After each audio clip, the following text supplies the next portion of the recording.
ओम अरहम। ओम ह्रीं श्रीं क्लीं आचार्य सुशील गुरुवे नमः। आचार्य सुशील साधना मंदिर डिफेंस कॉलोनी नई दिल्ली में आप सभी का स्वागत है। आचार्य सुशील आश्रम डिफेंस कॉलोनी नई दिल्ली के परिसर में यह आश्रम निर्मित है। यह इस आश्रम का सबसे पहला मंदिर है जिसको गुरु जी का आशीर्वाद स्वयं प्राप्त हुआ है। अरहत रामायण, आज जो बात हो रही है अरहत रामायण के ऊपर बात हो रही है। हमेशा मन में जिज्ञासा होती थी कि सनातन संस्कृति ने कितना बड़ा काम कर दिया कि उसने दो राजाओं को भगवान बना दिया, भगवान राम को और कृष्ण जी को, द्वारकाधीश को। हमेशा मन में यही प्रश्न रहता था, प्रश्न नहीं आशीर्वाद रहता था कि भाई हमारी हिंदू संस्कृति ने दो राजाओं को भगवान बना दिया। परंतु जब आज अरहत संस्कृति के अनुसार जब अरहत रामायण कही जाती है तो अरहत रामायण के ऊपर 2 वीडियो पहले ऊपर भी दे चुके हैं। अरहत रामायण कभी ये स्वीकार नहीं करती कि माता कैकेयी ने अपने बड़े पुत्र राम के लिए 14 वर्ष का वनवास मांगा और अपने पुत्र छोटे पुत्र भरत के लिए राजगद्दी मांगी हो। ऐसा यह नहीं कि ऐसा हम इसलिए स्वीकार नहीं कर रहे कि नारी का अपमान है, नारी ऐसा नहीं कर सकती। ये अरहत संस्कृति की सोच है। रामायण बहुत लिखी गई हैं, बहुत तरह से लिखी गई हैं। उसमें से ये भी है कि वो कभी ये स्वीकार नहीं करती कि राजा राम को वनवास और उनके तीसरे छोटे भाई को राजगद्दी मांगी गई हो। ऐसा कभी कुछ नहीं हुआ। दूसरी बात, अरहत संस्कृति यह भी स्वीकार नहीं करती कि लंकापति राजा रावण ने माता सीता का अपहरण किया था। माता सीता का उन्होंने अपहरण नहीं किया था। और अरहत संस्कृति यह भी स्वीकार नहीं करती कि उनकी बहन, जिसे संसार सुपर्णखा के नाम से जानता है, उनका नाम तो कुछ और है, उस खरदूषण की पत्नी है, उसने उसके मन में राम और लक्ष्मण के प्रति कोई विकार, काम वासना उत्पन्न हुई, वह यह भी स्वीकार नहीं करती। अरहत संस्कृति केवल यह स्वीकार करती है कि जब लंकापति राजा रावण के जीजा और उनके भांजे का वध हो गया तो क्या वो दंडित नहीं करेंगे? अरहत संस्कृति अनुसार अभी जो मन में जो बात आ रही है वह यह है कि लंकापति राजा रावण का जो सबसे बड़ा दोष है वह यह है कि हो सकता है कि उससे पहले महिलाओं को कभी कैद नहीं होती थी, महिलाओं को कभी सजा नहीं सुनाई जाती थी। लंकापति राजा रावण ने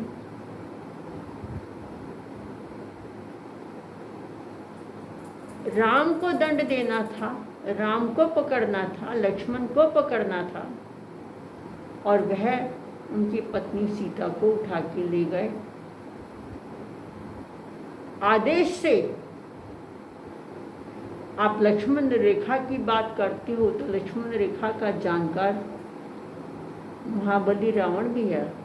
सीता को आदेश दिया है कि तुम इसके लाइन के बाहर आओ। सीता बाहर आई है। बाहर आने के बाद में बोला है कि विमान में बैठ जाओ। बैठना पड़ा। रास्ते भर सीता जी अपने जीवर गिराती हुई जा रही हैं। क्या उस महाबली को ये पता नहीं कि वो किस लिए गिरा रही हैं? प्राचीन काल के राजा, और कम से कम उस जमाने के राजा, अय्याश नहीं थे। यह निश्चित है। उनके नाम के साथ में कभी भी यह धूमिल छवि नहीं लगी। अभी जो विजयादशमी आ रही है, दशहरा आ रहा है, वह संसार की वह तिथि है। उस दिन तुम जो सोचोगे, जो करोगे, वह पूरा होगा। तुमको आईएएस ऑफिसर बनना है, अभी तुमको बनने में टाइम है, अभी तुम्हारी पढ़ाई चल रही है, तो आईएएस ऑफिसर बन के बैठ जाओ, ऑर्डर चलाने शुरू कर दो। डॉक्टर बनना है, डॉक्टर की पदवी पर बैठ जाओ, भले ही आपको डॉक्टर बनने में अभी 3 साल हो। जो भी कुछ बनना है आप बन जाओ। आपको एक बात यह भी बता दें कि महाबली रावण का जब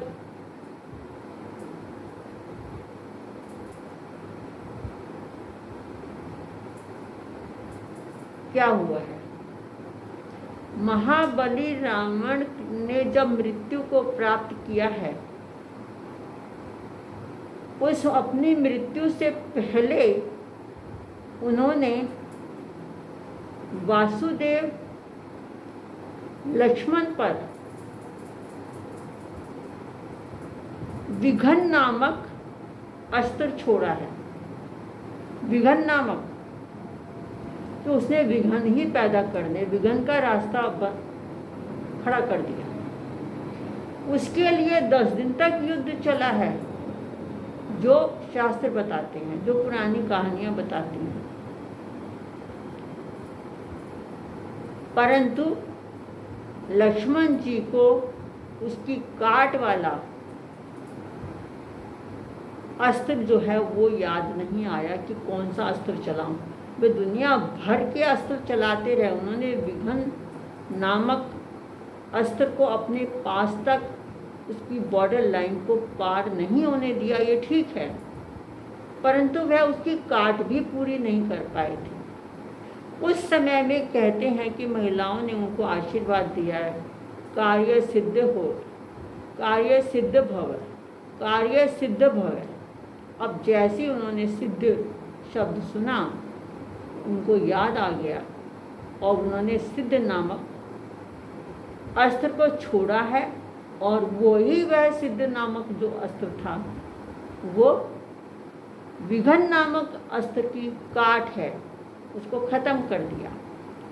इसलिए दशहरे वाले दिन सिद्ध शब्द का पाठ करना है। सिद्धेभ्यो नमः कर लो, सिद्ध सिद्ध शब्द कर लो, ओम नमो सिद्धाणं कर लो, नमोकार मंत्र पढ़ लो पूरा, 1 घंटे का पाठ कर लो, 1 मिनट का पाठ कर लो, जिस जिसकी जो मान्यता है उसके अनुसार वह सब पाठ कर लो। सारा संसार इन्हीं का अनुयायी है। हम सब तो अभी आए हैं और हम कहते हैं कि हम इस संपूर्ण खंड के अधिपति हैं, 6 खंड के अधिपति।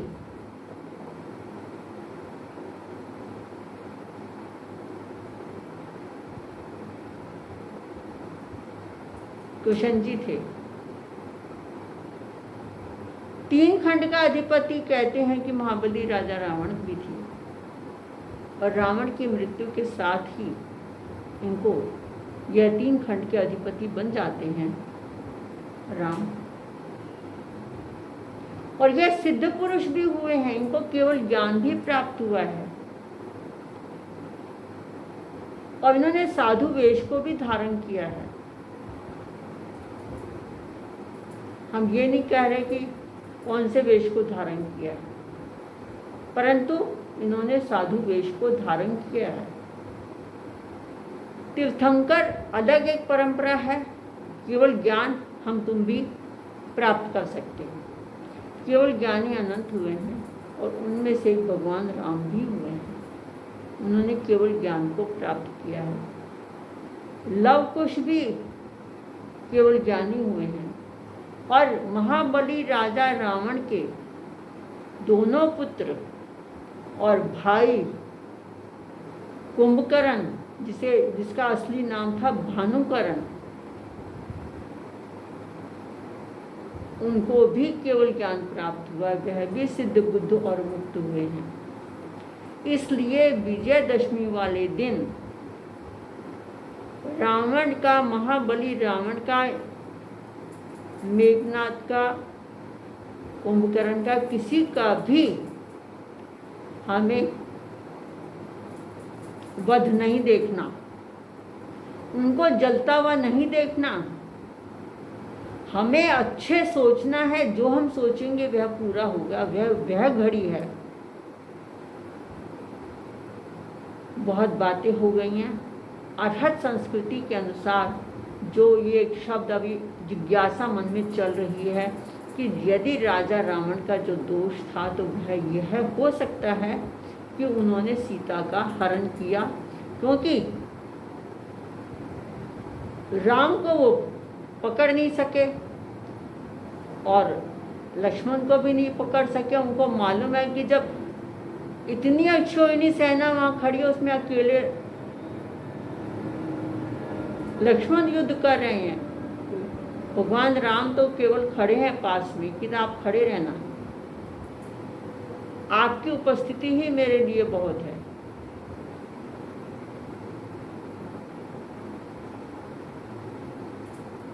बाकी बातें फिर करेंगे। तो राम का वर्णन, राम सबके हैं। अभी तक तो हम सोचते थे कि केवल हिंदुओं के हैं, सनातनियों के हैं, हमारे नहीं हैं, परंतु नहीं, वह पूरे संसार के हैं। जैन धर्म का मतलब, ये तो जैन शब्द तो अभी का है, उससे पहले ये अर्हत संस्कृति थी। अर्हत संस्कृति आज भी चली आ रही है, जिसे परम श्रद्धेय, परम पूज्य, परम आराध्य आचार्य श्री सुशील कुमार जी महाराज ने इसे पुनर्जीवित किया। उन्होंने अपने कभी शिष्यों को कभी यह नहीं बताया कि मैं उस परंपरा को जीवित कर रहा हूँ, पुनर्जीवित कर रहा हूँ। उन्होंने तो केवल इंटरनेशनल अर्हत जैन संघ, इंटरनेशनल अर्हत संघ की स्थापना की थी। अर्हत का मतलब भगवान महावीर के बिना अर्हत संस्कृति नहीं है। अर्हत जब शब्द आएगा तो भगवान महावीर का नाम अवश्य आएगा। बोल अर्हत भगवान की जय हो। सिद्ध संत बाबा श्री रूपचंद जी महाराज की जय हो। पूज्य आचार्य सम्राट श्री आत्माराम जी महाराज की जय हो। पूज्य आचार्य श्री आनंद ऋषि जी महाराज की जय हो।